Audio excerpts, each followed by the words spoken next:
Hey everyone, welcome to episode 153 of the Toonami Escape podcast. I'm Greg Zeno. Tonight we have B-Dubs. Hello. Loose Lips B-Dubs. I did not say anything that was not already out there, God damn it. C-Kohler. Hey guys. And Caliph95. Hello again. Hello, friend. No, I mean, like, I technically did not put this news out there. This was someone else. I'm just saying. I know. I heard it too, is all I'm saying. Anyway, short bit of news. They announced what's going to happen with Lupin. It's literally going to just slot in the JoJo place and nothing else weird happens. There you go. There is your crazy lineup update for 2 weeks from now. I mean, I'm shocked. Otherwise, we're free to talk about the block, I think, unless anyone remembers anything else. Just a reminder, there's a Pokemon thing tomorrow morning, but they're going to see this after. That's right. Oh, they're going to see this after. Yeah, well, I mean, unless they're listening live right now. I didn't realize we still did that. Like, I mean, if you know where to go, you can listen to it live on YouTube. It's a little weird, you know. You can hear all the embarrassing things we try to cut out. And we usually fail. And we fail. No, but like it's 15 minutes long, not 50. And I'm like, how the hell long do you need to talk about a Pokemon game? I don't know. Well, like, what are they just going to go through the list of here's all the new Pokemon, here's their types, here's their abilities, here's their attacks. Here's our new gimmick for this region. Everything's a football stadium. Here's. Honestly, that's pretty cool, I think.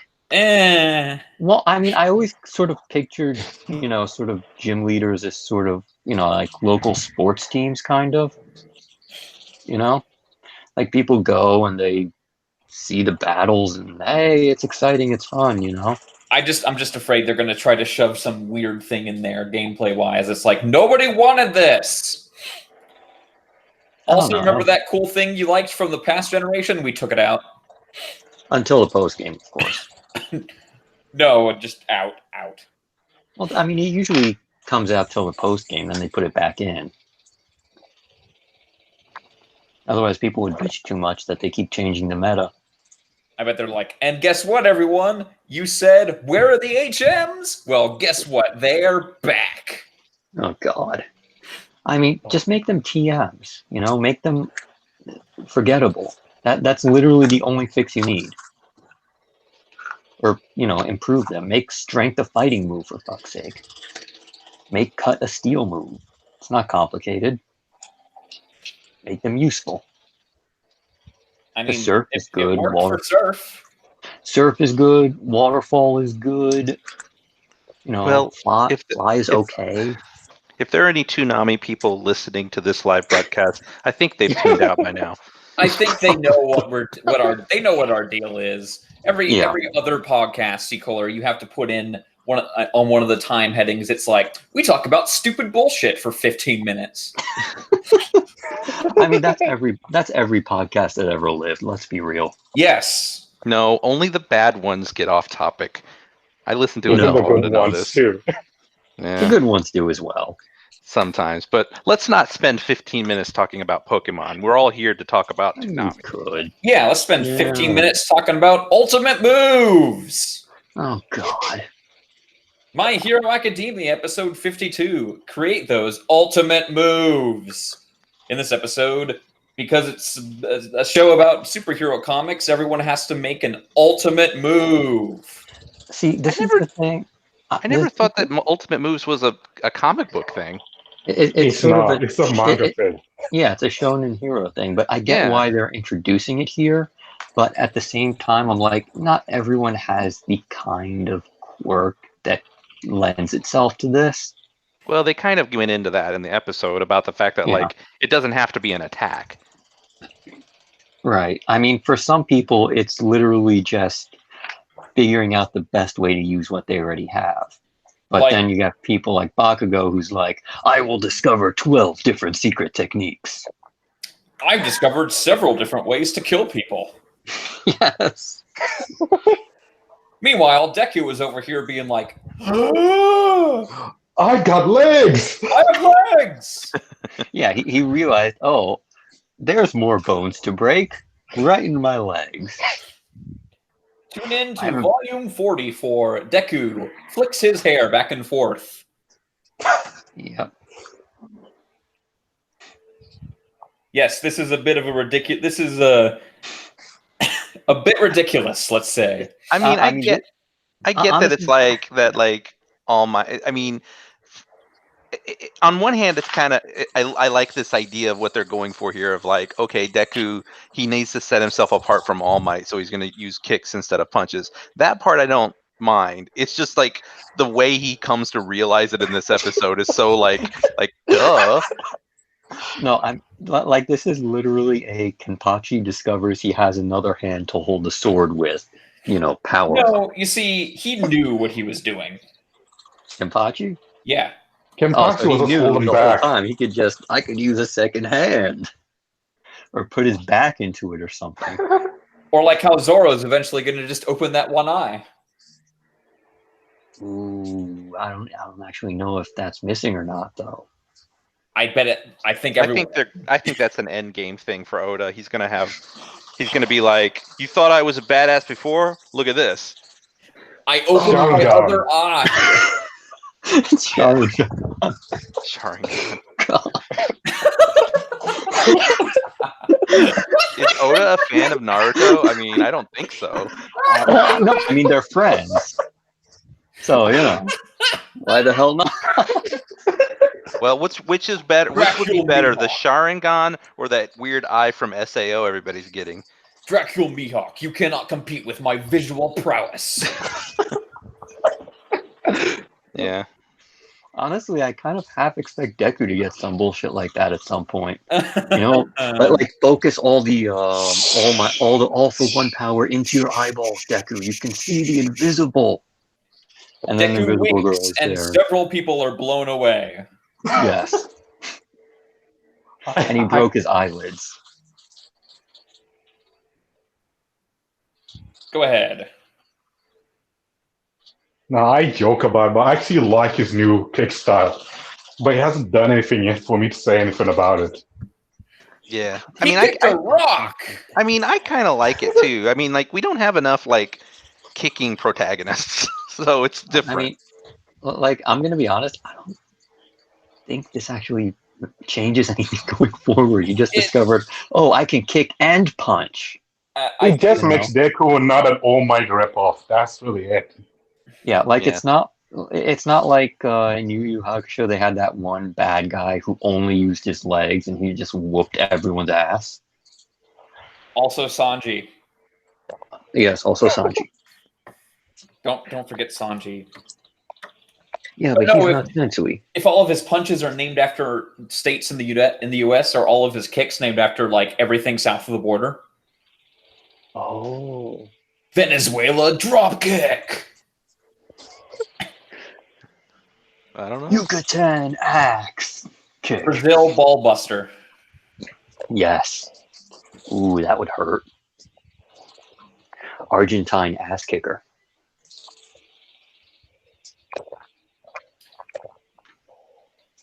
Deku also experiences the joys of boobs.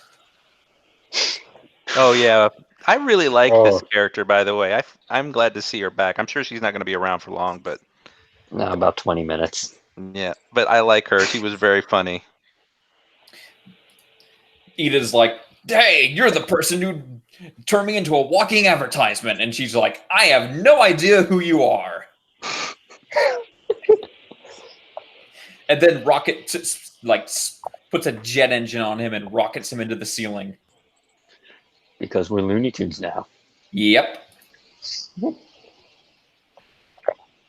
Is that guy who wears like a forklift on his head, like, is he a teacher? Yes.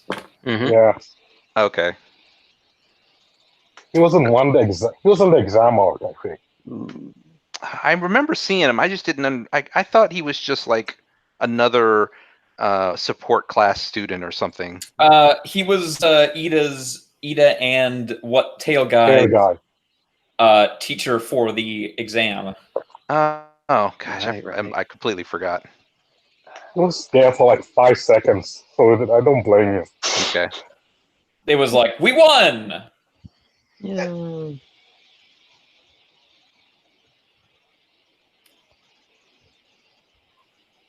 But yeah.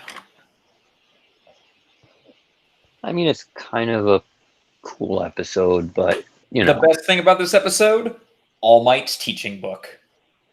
teaching Oh for yeah. dummies. Teaching Like for dummies. I mean, it's not like he went to school for it, so yeah. Even gotta a learn dipshit something. can teach. That And was pretty there's good. I mean, he's certainly a dipshit. No, I think he was rocking it because even like No, Eraserhead was kind of like, whoa. Where Man, did he he's learn good at that this. from? What's that in his back pocket? Oh. It worked. Yeah, it did. But yeah. Dragon Ball Super.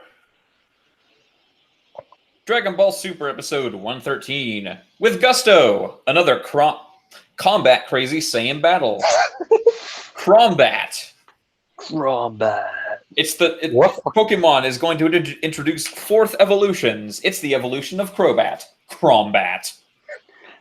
Oh man. What's going on? What's going on with Dragon Ball Super? They got to stretch it out somehow, and you know. I forgot what happened. Caulifla fought Goku, and Goku was doing things. He was being the combat teacher. Yeah, even the Yeah. and he's like, "Oh, I want to fight more to get stamina back." I'm like, "No, that's not how that works. That's exactly the opposite of how that works." I liked the tweet I saw where Goku would have given Thanos all the Infinity Stones to see how strong he would get. He would exactly do that. Yeah. Like he would do that like 20 minutes into the first movie. It'd be like Gohan and Piccolo would be like, "We have to stop him," and then Goku would be like, "I'll take the stones. Don't worry." Gives them right to Thanos. Here you go, and like literally, they're standing right in front of him, and it's like, Goku, stop him. Okay, here you go. I mean, He did it's that pretty shit clear right. at this point that Universe 6 is not really going to be the like bad guys. I mean, Yeah. they're pretty much good guys at this point, even though I know technically they have to battle them. Yeah. I mean, they're all pretty much good guys. Even Hit is not exactly a bad guy anymore. Hit was never a bad guy. He wasn't a bad guy since I was like that tournament out. Sorry? He's just. I mean, like No, I'm he just saying that. hasn't Like, been- go ahead. No, go ahead. I mean, it's just I just feel like all of the Universe 6 characters, with the maybe exception of Champa, are being painted as pretty much just like another group of people who aren't evil. It's it's actually now that I think about it, even the universe with Jiren is not really evil. They're just another universe. Yeah, that Right. team helps small puppies out of trees. Yeah. Mm-hmm. What The real evil people here are really the Xenos. I mean, Yep. Yeah. And I mean, they're more like, naive evil than anything else. yeah. But yeah. So I guess this episode ends on Kale just. By the way, Kale looks completely like she gets a completely different face when she's in Super Saiyan. Yes, I noticed that too. When she goes Super Saiyan, she doesn't look anything like her default state at all. The other thing in this episode was more frame rate. Oh yeah, let's talk about this. So Okay, apparently, yeah. DeMarco was made aware of this now, so he says he's Mm-hmm. looking into it. Right. What I think Funimation came out and said it's not them, it's what they're getting from Toei.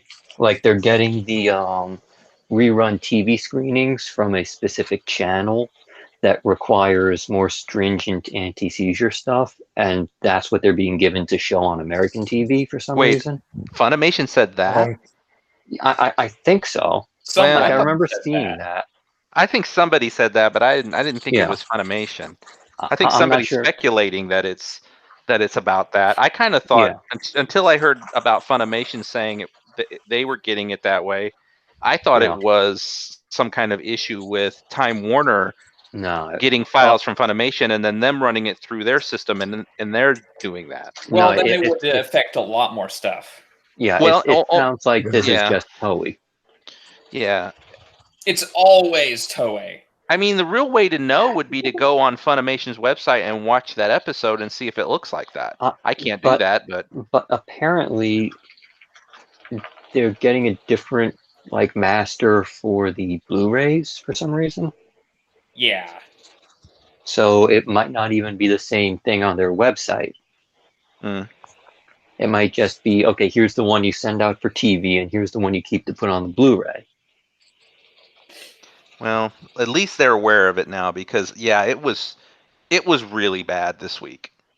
Yeah, like they're gonna have to talk to Toei and work that out somehow. And it was frustrating because it would be like, oh my god, every like one frame per punch, and now it's like, and then the next scene would be like, oh, this looks really good and smooth, and then back to the fuck is going on. See, that's why I thought it was a technical issue and not a deliberate thing, because I think even in the thread somebody said that there was a shot that obviously had a bunch of like low frames, but then that same shot was reused a moment later and it wasn't dipping. So I think that's why I thought it was not like deliberate. I thought it was technical. Yeah. So I don't know. But you're right. Oh, I guess the other Funimation shows on the block would have this problem if it was Attack on Titan, My Hero Academia, The Promised Neverland, Not any of not JoJo, Black Clover, Boruto, not Boruto. No. That's Hunter it. x Hunter. Hunter x Hunter is Viz. Yes. I could swear that was Funimation. Nope, it's Viz. It's Viz's No. A team is the thing. That'll do it. Like when Viz gives a shit, they can do a good job. Well, it'll be interesting to see if the frame rate gets fixed this week or not. So I'm guessing it'll probably take a couple weeks. I wish that it gets fixed. This is like one of my favorite fights in the arc. Yeah, it's the only fight I actually like wholeheartedly. Nah, I'm kind of like this. This fight feels like it takes an episode or two too long. Like they could condense it a little bit, make it a little tighter. We've got 25 more episodes to go. Yeah. We actually Goku only have let's see, 18 more episodes. Does this season end at the end of the tournament? Yes. Mm-hmm. So that's basically about a minute's worth of show time per episode. Yep. Like if you're going by like there being around 20 minutes left in the tournament. Yep. Yeah. It's an entire arc of Namek time. But anyway. Maybe that's why maybe that's why the frame rate's messed up. Gotta slow it down somehow. Attack on Titan. Attack on Titan, episode 51, Thunder Spears. In this episode, a bunch of stuff, really. First off, MMA. I love how this series just turns into mixed martial arts with giant, naked, huge dudes. Yeah. But okay, wait. Before you go on though, you mentioned giant naked people. Okay, I have never understood this about Attack on Titan. I don't think I'll ever understand it. Why make the Titans so derpy? What, you don't like finger guns, Titan? Yeah, like finger guns Titan. I'm an airplane Titan. Like all these goofy, stupid runs where they look like they're gonna fall on their face. It's supposed to. These things are supposed to be menacing and terrifying, but they look stupid. Yeah, well, you know. Do you remember Swiggity Swoogity Titan from like Yes. season 2 or 3? And then there was that Titan in this episode that had like the underbite that was like longer than his torso. Yep. I What missed the hell? that one. It was like crawling around on all fours, and it was carrying something on Oh, its that back. one. Oh, that one. Oh, Well, that's Yeah, an like- important Titan. Well, I mean, whatever. They just look stupid. Like, I don't understand. Like, what was the mangaka thinking? He was like, I'm going to have this dark, serious, dramatic story about these giant, idiot-looking monsters that Well, run some- like I mean, they have no honestly, coordination. Somehow it worked. It's the one only thing about worked- Attack on Titan that bothers me. I just don't get it. It's so No. stupid. Like, I But, can't like, take it seriously. Well, like it only worked because of his art style, and that's literally it. Like the second you sort of transfer out of that and put it in motion, it becomes like, are you friggin' serious with this? I mean, I don't know. I don't think so. I think it's just like I mean, I honestly, think it has to be deliberate. Like the guy's thinking, okay, I've got these giant monsters. They're but instead of making them look creepy or making them look like really, scary, I'm gonna make them look stupid, and that's gonna be like, it's like a kind of role reversal. It's like, oh, instead of looking menacing, they look stupid. I think there's usually. I think that's the point, to make it look creepy, but make them not move like normal humans, I guess. But then why finger guns? Hey, Yeah. I mean, Finger they guns, had to dude. animate something. So you're saying the Well, that I animators are have just no having idea. some fun there, is what you're saying. Probably. No, I'm pretty sure that guy was in the manga too. But man, Finger Guns Titan. He is my Yeah. spirit animal. He is All very right, so much that. What the hell? So what else happened? Well, they all realize that if the horses get eaten, they're fucked.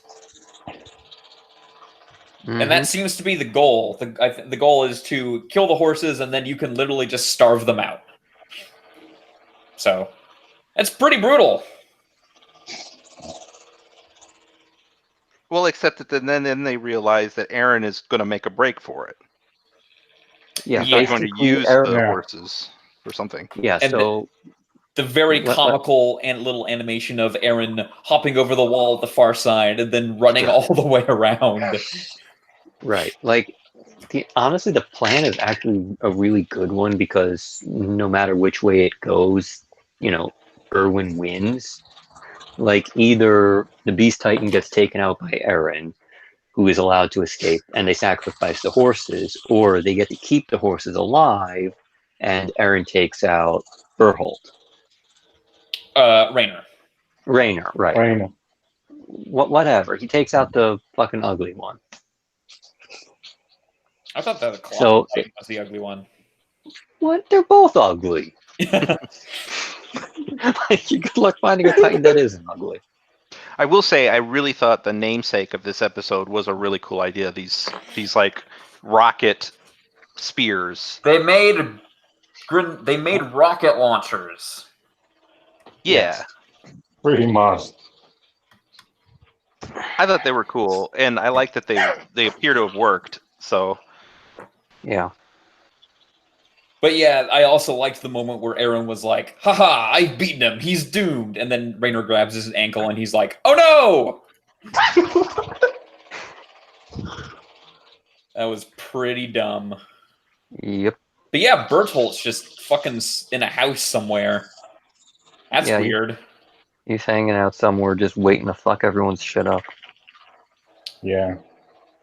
why do we know? Has it been revealed, or is it clear why the Beast Titan and these other guys don't want them to take this town back? Is it just because they're at war, or? Well, Aren't they just trying to get That- Eren? Oh, they're trying to get Aaron. Well, Okay. that's part one. The Yeah. part two is they also know that they're coming for the secret in the basement, and Yeah. I would Oh, assume they right. know what the secret in the basement is. I No, forgot about the basement. Like, I'm pretty sure, like, job one is Eren, and sort of job two, we find out in the basement. Wait. Okay. So I just realize something. Maybe I misunderstood this from the start. Whenever we saw young Aaron and Mikasa at the house, I always thought that house was like out in the woods somewhere. You're saying it's in the city? That was Mikasa's old house. Yes. Like she So the used to basement live isn't out there. in The basement's woods. in Shiganshiga The or basement whatever. is in the house where they all lived, where like Aaron and Mikasa and mom and dad, a big happy family, and then a boulder fell on it. Okay. Yeah. That house. See, I just assumed that. I thought that was out in that woodland house somewhere. No. Yeah, that was where Mikasa lived with her actual parents until they died. Okay. Right. Okay. That makes more sense now. Okay.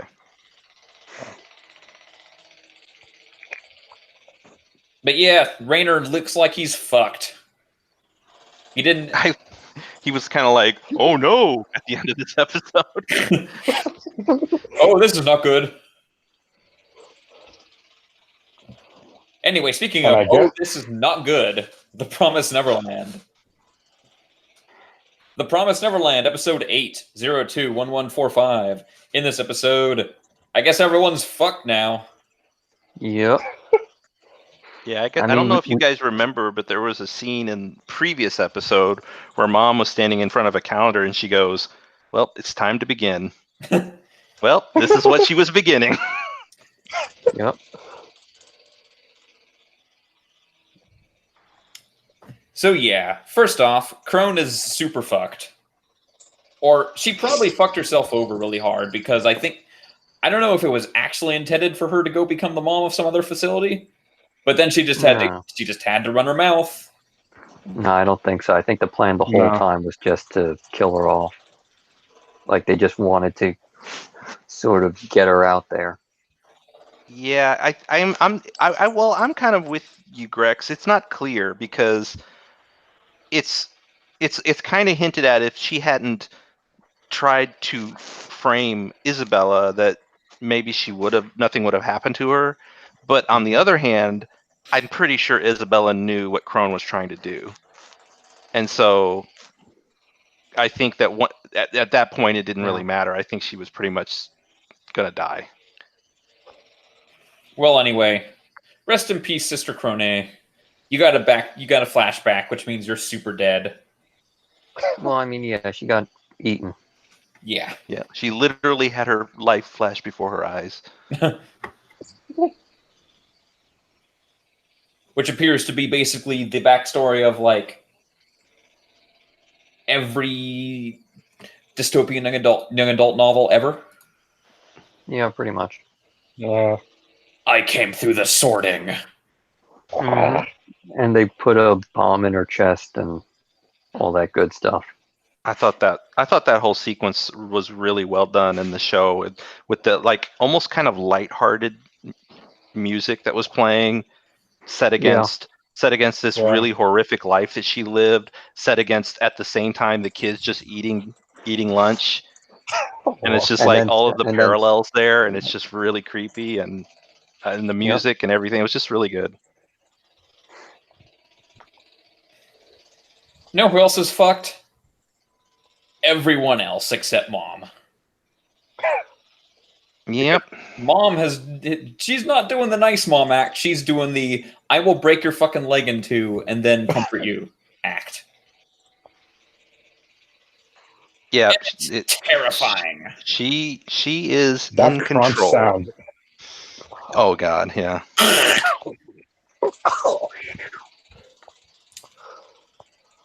Yeah. So she knows about Don and Gilda. She knew that they were trying to escape. She broke Emma's leg, so Emma can't escape. And then she basically dropped the biggest bomb of all. That, oh, by the way, Norman, you're being shipped tomorrow. Bye, Norman. It was gonna be Ray, but I guess fuck you, Norman. Well, it's still. I should clarify. In the previous episode, not the one we're talking about, there was a conversation between Mom and Ray, and Mom said that there was going to be no shipment, that things had changed, and there was going to be no shipment for another couple months until Ray. But that was clearly a deception. or things change. It's not clear. Or she decided, okay, I got to get rid of him in order to get everything else under control.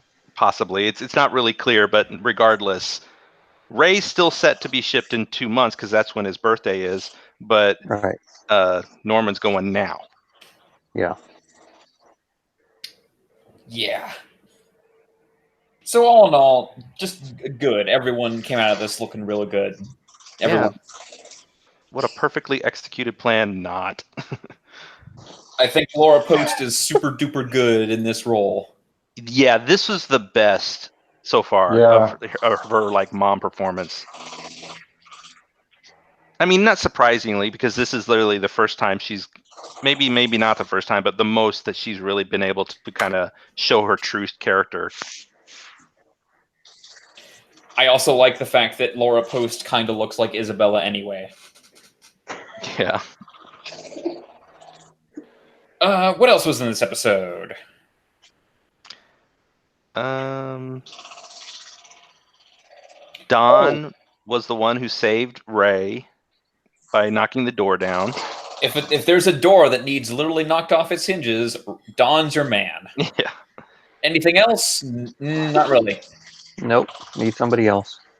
He's dependable. Yeah. He's just not as smart as these other three, but he's kind of the muscle, you know. I mean, everybody needs some muscle. Yeah. Also, there's a mysterious flashback with Grandma appearing. Oh yeah, and we get to see Grandma for the first time. That's right. Yeah. She looks like she talks down Isabella from the top of the wall. Probably does. Yeah, she said as much. Grandma said it was just like when it was back in my time as a mom. Mm-hmm. So yeah. Like something is going on here, sort of beyond what's already going on. Also, there's a pen that looks to be somewhat important. Mm-hmm. Oh yeah, Crone left a pen that she found at the headquarters and another little box in a drawer before she left.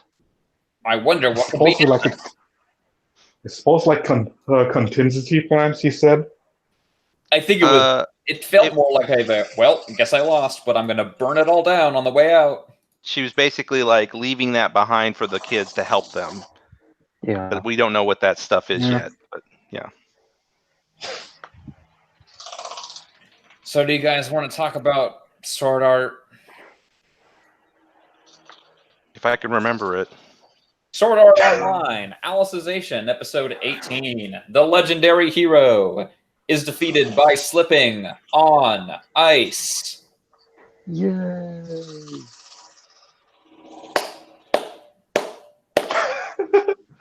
Good job.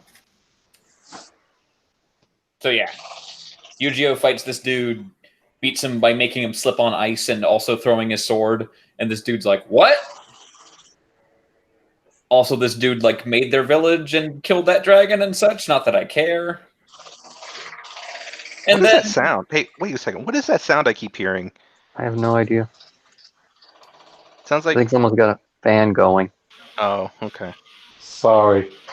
Okay. It's really hard to get. Oof. But yeah, so also the most important thing happens in this episode. Now there's just a creepy short clown dude for no reason. Yeah, what was that? What? No, this is not going to end well. This is going to end very badly. Like this character doesn't even look like he belongs in this show. And that's how you know it's going to be bad. Yep. Basically, he was the legendary hero who used Yu-Gi-Oh's sword before him. No, we're talking about the clown, not the bath dude. Oh, right, rape guy. But I feel like you just spoiled something there. No, I did. I have no idea if I do, but he looks like the type. Let's be real. He's probably going to do that. Yeah, I mean, look at him. One thing you didn't mention though about the head of the whatevers Apparently his sword was made from a clock. Oh yeah, and so he had control over time. Zawardo! Exactly. That was his power. Which, I mean, does not make any sense whatsoever, but whatever. That fan sounds more like a hyperactive woodpecker on cocaine. Yeah. I'm sorry.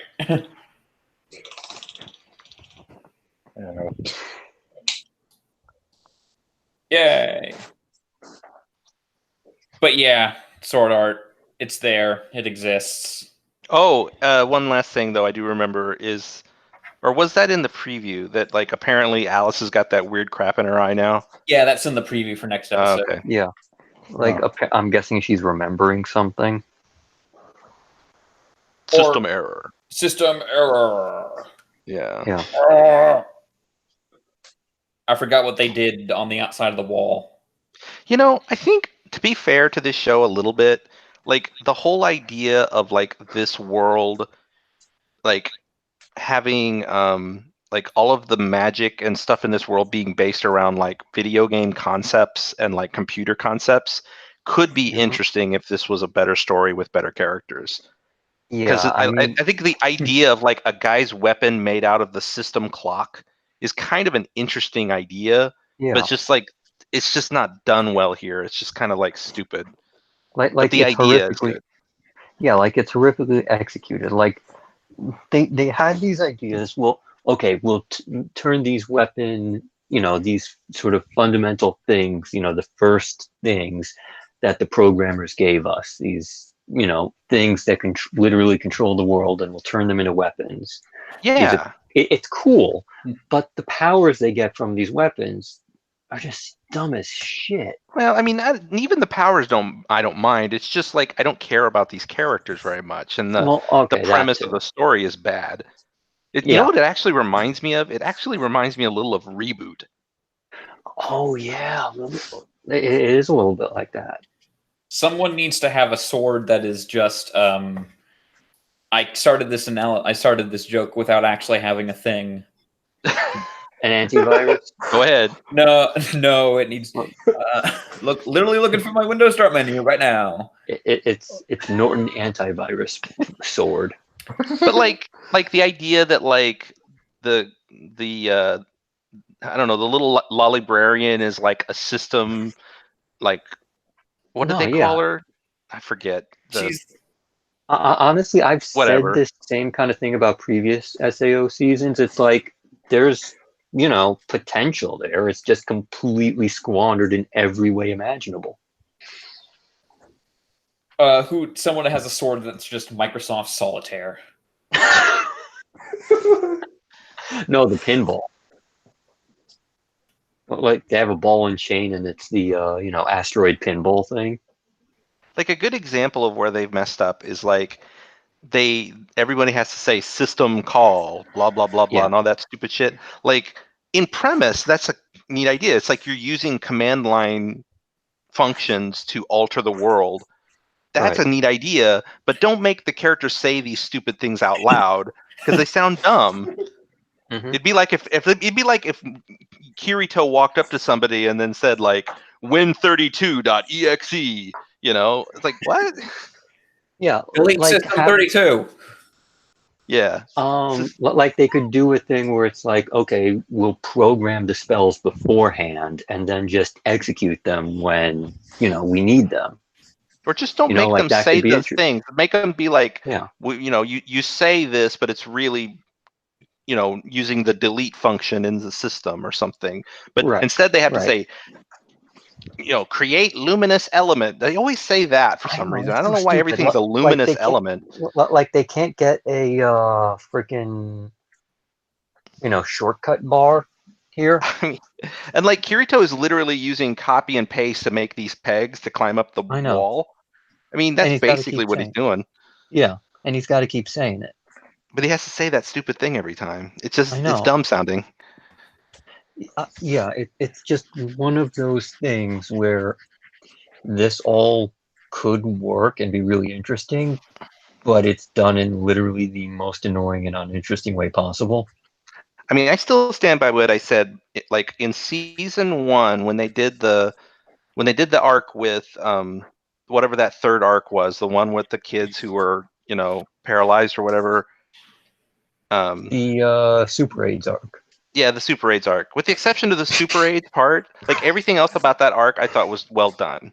Like I actually liked that part of SAO. So it's possible for this show to be good. It's just that it's not very good right now. It's hardly ever good. Like that entire arc was competent up until Super AIDS. Yeah, I mean Yuki was a good character, and I thought that those characters were likable, and it didn't focus all on Kirito, and I mean, they did things right there. But yeah, this is just sort of like Yu-Gi-Oh! Somebody said, and maybe it was you, Grex, I forget. Somebody was saying that like Yu-Gi-Oh! Or Yu-Gi-Oh! Or whatever is just like a clone of Kirito. He's like his like Echo Fighter, basically. No, he is. Well, like they fight in the exact same way. They kind of look the same, and it's like a palette swap. Yeah, exactly. I mean, it's just all really bad. So yeah, screw that. Let's talk about JoJo. Yes. JoJo's Bizarre Adventure, Diamond is Unbreakable, episode 38. Shining Diamond is Unbreakable, part 2. In this episode, everyone's hiding in a house, but somehow the bubble can still find them. The answer is pretty stupid. Ghost Dad is hiding in a pocket somewhere. In that perfect JoJo way that isn't actually dumb. I mean, it's still pretty dumb. But yeah, it turns out the answer was Ghost Photograph Dad was literally in Hayato's pocket talking into a phone the entire time. Yeah. I'll tell you what, that actually didn't bother me. What bothered me was when Josuke started giving Kira the stuff, and it's like Kira doesn't know, like, it's Josuke talking, like he doesn't sound like his dad. It was just Josuke, like Josuke was just using his own voice going, he's going up the stairs, he's taking a left. And like if Kira's like, hey, he should be like, hey, who are you? I was talking to my photograph dad. Who are you? You have a different voice. Yeah. I think the idea is that he had to be talking very softly anyway, so that, and then you could just fake that, and you wouldn't really know who was who. I guess. I mean, I'm not that upset. It's just kind of goofy. Yeah. But yeah. You know what would have been a really great choice for this situation, though? What? Sheer heart attack. Wait, is that one of Kira's powers? That's the little RC tank. Oh, but see, I got the impression he couldn't do two things at once. Well, he can only have one bomb active at a time. Yeah. But yeah, he could have sent that in and they couldn't have beaten it. I'm pretty sure Sciatica they can put both Sciatica and Killer Queen. I mean, they could have been shooting bullets into the house at the like not exploding ones, but regular bullets into the house at the same time as Sheer Heart Attack was in there. That probably would have. No, if he had Sheer Heart Attack active, he couldn't make any bubble bullets. No. The air bullets were a completely different thing. That's the stray cat. Yeah. Yeah. But the air bubbles are stray cat. He uses Killer Queen to turn them into bombs. Right. I'm saying you don't turn them into bombs. You just have bluff bubbles in there. Yeah, you just sort of send the bubbles in there. They're already pretty destructive. And, you kind of have Sheer Heart Attack go in there and, maybe sneak up on them or force them to pick between getting hit by the bubbles or blown up. But now that I think about it, Kira probably would have won if he did that. So that's obviously why they didn't. Also, they already used their like 3 ways to defeat Sheer Heart Attack. He doesn't have any more. Well, I mean, they don't. How they beat Sheer Heart Attack before was, That's right. I think also because Josuke basically like Josuke kind of hard counters Sheer Heart Attack by just kind of repairing it back to Killer Queen? I'm not sure if you can do that. Or was it the hand? No, it was the hand. Oh Yeah. we didn't talk about the hand yet. Which hand? What? I don't know, like the one that belongs to a certain character we thought was dead. Oh, yeah. He's still alive. I swear, like he was literally too stupid to die. His soul literally left his body. And he's like, what should I do? And his brother's like, think for yourself. He's like, well, I'm going to go back now. I mean, we literally just saw the afterlife in this episode. I mean, it was literally like, no, dumbass, you're dead. Like, I don't want to be dead. I didn't realize I was dead at the time, and so I just went back.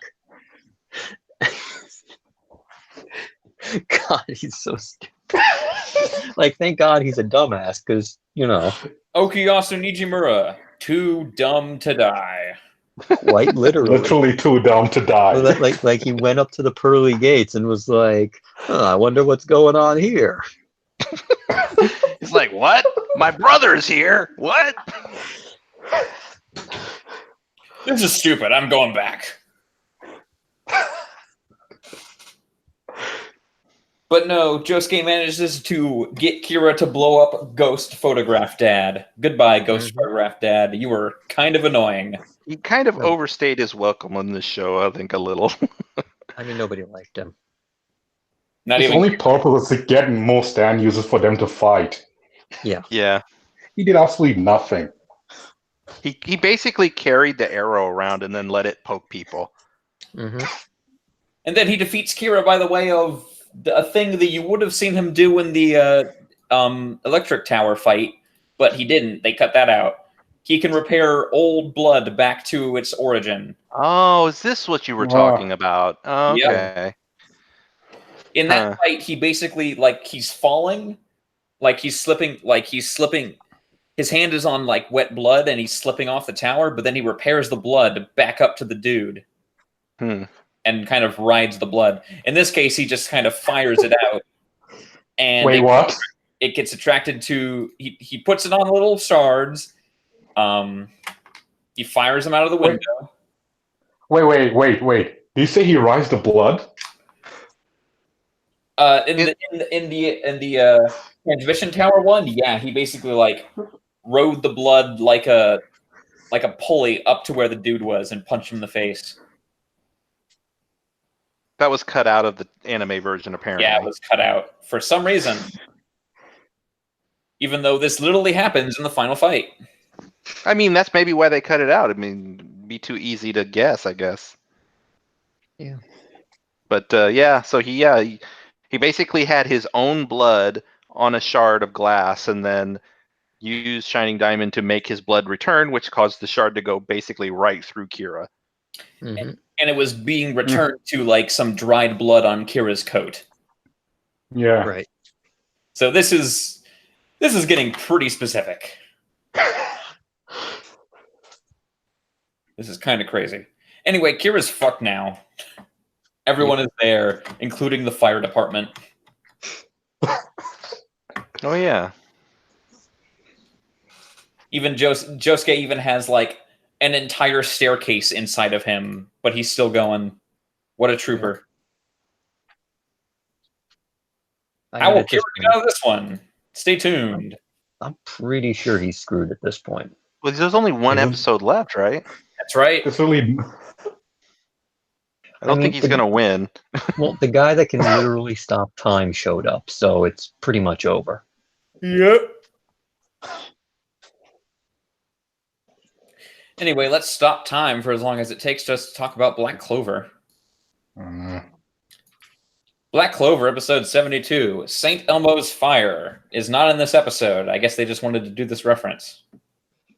The reference. Yeah, what is this, JoJo? No, I mean, St. Elmo's Fire is a thing with plasma and rocks in the ocean. I know. It's also the name of a song. Yes, no, I know. It's just like neither reference makes sense here. I So literally don't understand it. what I predicted, well, not that it would have been like a miracle to figure this out or anything. It's like super obvious, but the thing I thought would happen happened.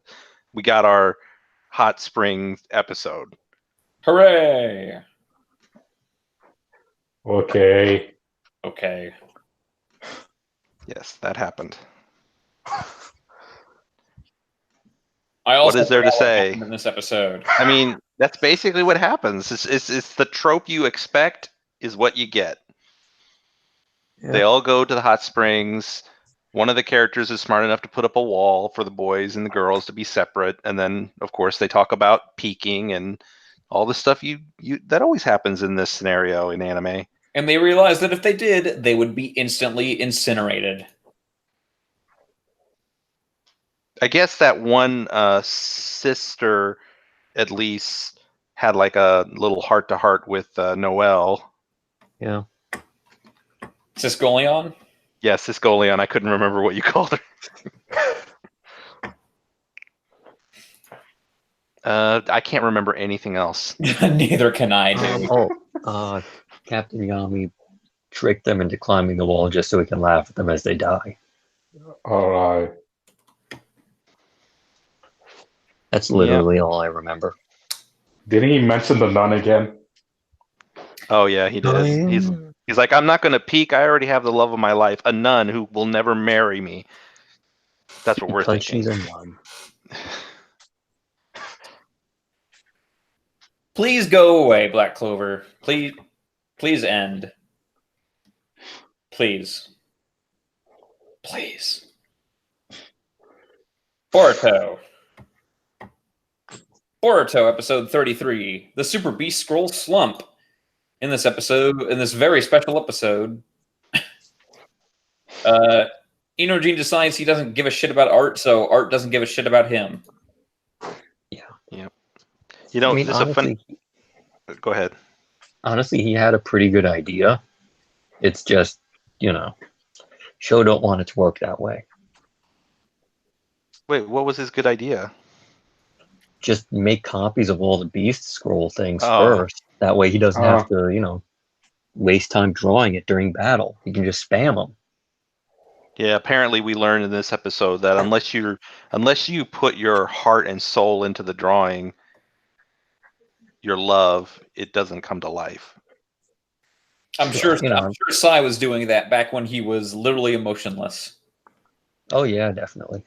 Now the interesting thing, for me, the interesting thing about this episode was this was the episode I had seen before. So I had never seen any of Naruto, but this was the episode that I just happened to randomly watch one day.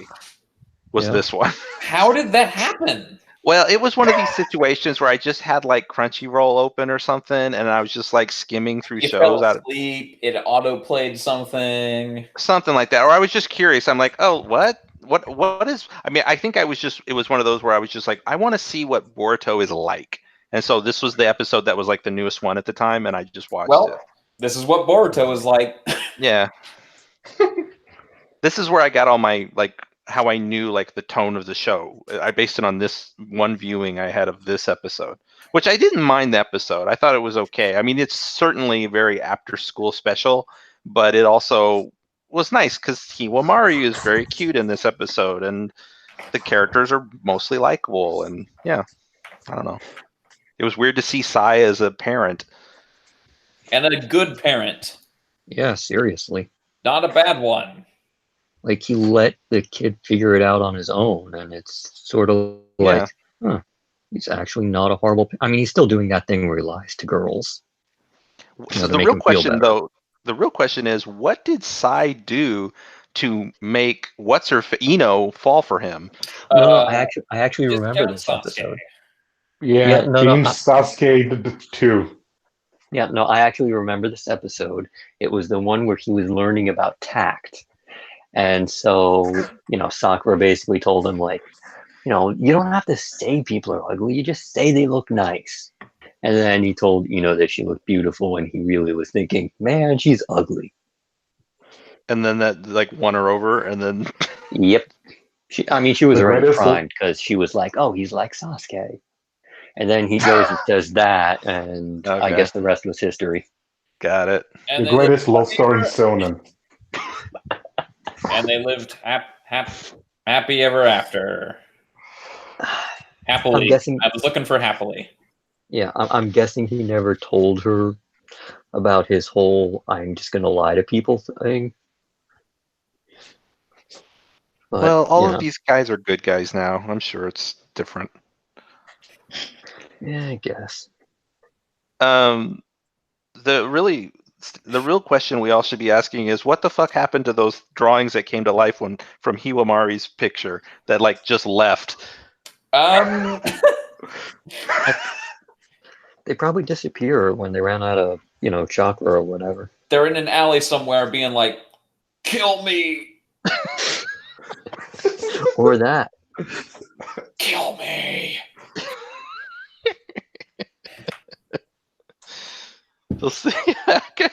It showed them like dancing, frolicking, happy, and then you're No, just like, the the best moment thing you turn away, they're like, "Oh my god, I can't live like this." they sound like they're always happy, but they're actually like, existence is pain, please kill me! Yeah, exactly. My eyes aren't even straight. What am I doing? Ah! Ah! Naruto Shippuden in episode 252, The Angelic Herald of Death. In this episode, a bunch of, remember the stuff with going on with Nagito's group and such? Well, here it is again, all of it, in a flashback.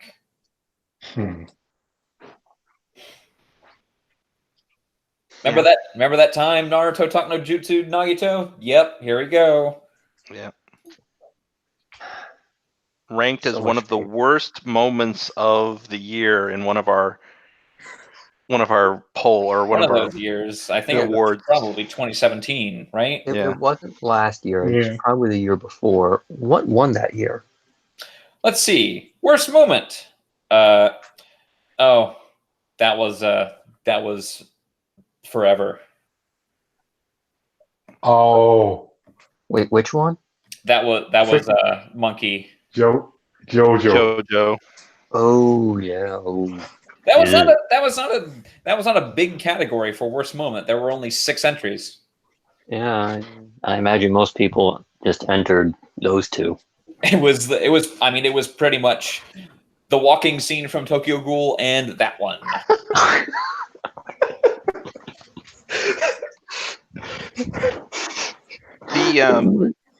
I will hand it to the paper cut girl for actually blowing up like Toby's arm or whatever. He's Yeah. perfectly fine. I'm going to tell you right now, he's fine. She blew up the wrong arm if she wanted to do damage. Unfortunately. What, you thought Kon was actually going to be useful? I No. guess I kind of hoped a little bit, but Nah. Unfortunate, but no. She's screwed. the animation was really good. Yeah, it did have some good animation in that for all that paper. The paper must have been hard. Yeah, I was gonna say they put a lot of work into that. Yeah.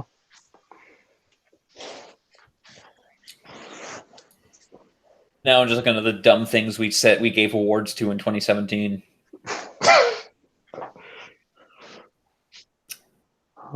Wait, let me think. What is?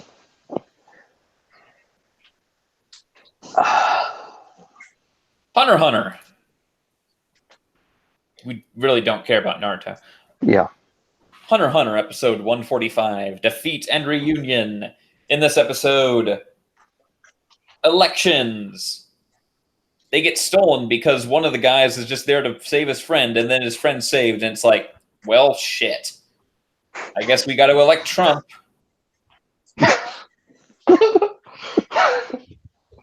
Well, I mean, yeah, pretty much.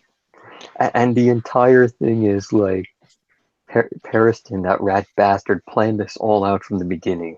Yeah, I mean, he didn't. There was never like a 100% guarantee this would work for him, but he definitely had this plan that this could happen. Well, like, he was aiming for it the entire time. Right, and it worked out perfectly for him. And the second he felt all that like Nanika's nen, and by the way, everyone sensed that and was like, "What the fuck?" Yeah, what the hell? Everyone was basically like, Jesus Christ. But yeah, he wins because the Oreo just doesn't care anymore, and Cheadle's just like, God damn it. Well, he hasn't Leorio won, got what right? he I mean, it's just likely that he'll win. I think it's He's the basically only one. He's like yeah. the only candidate left. I think technically Leorio still has to be up on the ballot because I mean you can't just have him win by default, but Right. he's gonna win by default. Right. I mean, yeah. they still have the next vote to go. Now, that was like the main portion of the episode, but like to me, the really amazing part of this episode is the last like 2 minutes of it, where Gon comes back. Mm-hmm. So that's awesome, and reunited with Leorio, and basically what the whole series has been building up to is about to happen, which is he's going to meet his dad. Somebody was like, "Hey, Ging's over there," and Ging's like, "Shit, fuck." Now I have to pay. No, I don't want to pay child support. God damn it! But yeah, it's all coming down to this. Yeah, this is it. I mean, I think this is really cool because I know we're only like a few episodes away from it ending, and it's just like this is what I just remember from the very beginning. He was going to go to look for his dad, and now we're finally at that point. Congratulations, you found your dad. He can finally come home with those cigarettes. I'm not even really expecting anything to happen. I think they're just going to have like a little like 2-second talk, and that'll probably be it. But I'm just still excited to see what they're going to do. It's going to be like, well, I found you. And the Ging's going to be like, I guess you fucking found me, dude. Bye. Right. Okay, that's bye. what I'm expecting. That's cool. I don't know what I'm going to do now. It's like, well, okay, you look good, I guess. See ya. Laters. So yeah, Hunter x Hunter is good. We're gonna have a lot to talk about there in a couple of weeks. Oh yeah. Yeah. But that'll about do it for this episode of the Toonami Escape podcast. Thank you, B-Dubs. Mm-hmm. Thank you, C. Kohler. No problem. Thank you, Caliph. Happy to be here. Thank you. We'll see you guys next week for episode 154 and the review of JoJo's Bizarre Adventure, Diamond is Unbreakable. See you guys next week. Goodbye.